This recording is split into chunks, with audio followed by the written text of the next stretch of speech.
안녕하세요. 사회시간입니다. 우리나라의 민주주의를 발전시킨 역사적인 세 가지 사건을 돌아보고 있습니다. 오늘은 4.19 혁명, 5.18 민주화 운동에 이어 그 마지막 시간으로 6월 민주항쟁에 대해 알아보겠습니다. 자, 그럼 시작해 볼까요? 여러분 혹시 사진 속에 나온 사람이 누구인지 알고 있나요? 네, 바로 전두환 전 대통령입니다. 며칠 전인 4월 27일 뉴스와 신문에서는 전두환 전 대통령이 광주법정 재판에 출석했다는 내용으로 중요 뉴스를 보도하였습니다. 왜 전두환은 재판을 받게 되었을까요? 5.18 민주화 운동에도 등장했던 전두환 전 대통령은 6월 민주항쟁에도 중요한 조연으로 나옵니다.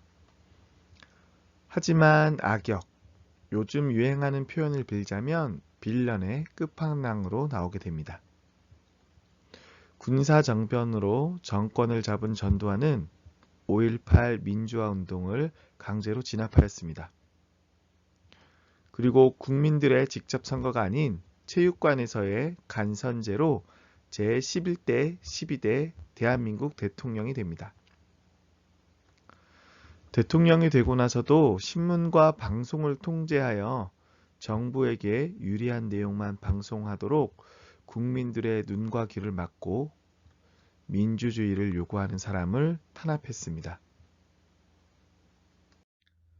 전두환 정부가 민주주의를 요구하는 국민들을 탄압하는 과정에서 많은 사람들이 다치고 죽었지만 그 중에서도 대학생 박종철의 죽음은 국민들을 분노하게 했습니다. 서울대에 재학 중이던 박종철 학생은 민주화운동에 참여했다가 강제로 경찰서에 끌려가 고문을 받다가 사망하였습니다. 하지만 정부에서 내놓은 핑계가 아주 가관이었습니다. 당시 경찰은 조사 중이던 경찰관이 책상을 팍 하고 치니까 갑자기 박종철 학생이 억 하고 소리를 지르며 쓰러졌다는 말도 안 되는 핑계를 댔습니다. 터무니없는 발표를 듣고 국민들은 더욱 분노하게 되었습니다. 사진에서 보는 것처럼 시민들과 학생들은 박종철 학생의 죽음을 기리고 고문을 금지하고 책임자를 처벌하라고 요구하며 시위에 참여했습니다.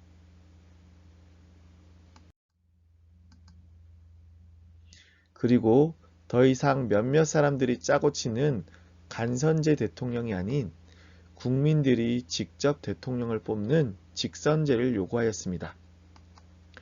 우리의 대통령은 우리가 뽑겠다는 국민들의 민주주의에 대한 열망을 보여준 것이지요. 하지만 이 과정에서 또다시 안타까운 희생이 따릅니다. 시위에 참여했던 대학생 이한열은 경찰이 쏜 최루탄에 맞아 사망하게 됩니다. 최루탄은 원래 경찰에서 시위 진압에 사용하던 도구로 눈물이나 기침을 나게 하기 때문에 그 자체로도 위험한 도구인데 그것을 포물선이 아니라 직선으로 발사하면서 안타깝게 죽음을 맞이하게 된 것이죠.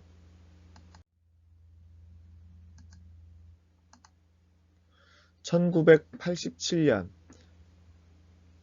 더 이상 전두환 독재를 참지 못하겠다는 국민들의 분노는 6월 민주항쟁으로 불리우는 대규모 시위가 되었습니다. 사진에서 보는 것처럼 엄청난 수의 시민들과 학생들이 거리에 나와 전두환 독재를 반대하고 대통령 직선제를 요구하였습니다. 결국 당시 여당 대표였던 노태우가 국민들의 민주화 요구를 수용하는 6.29 민주화 선언을 하게 됩니다. 국민들의 민주화에 대한 열망이 결국 승리하게 되었습니다.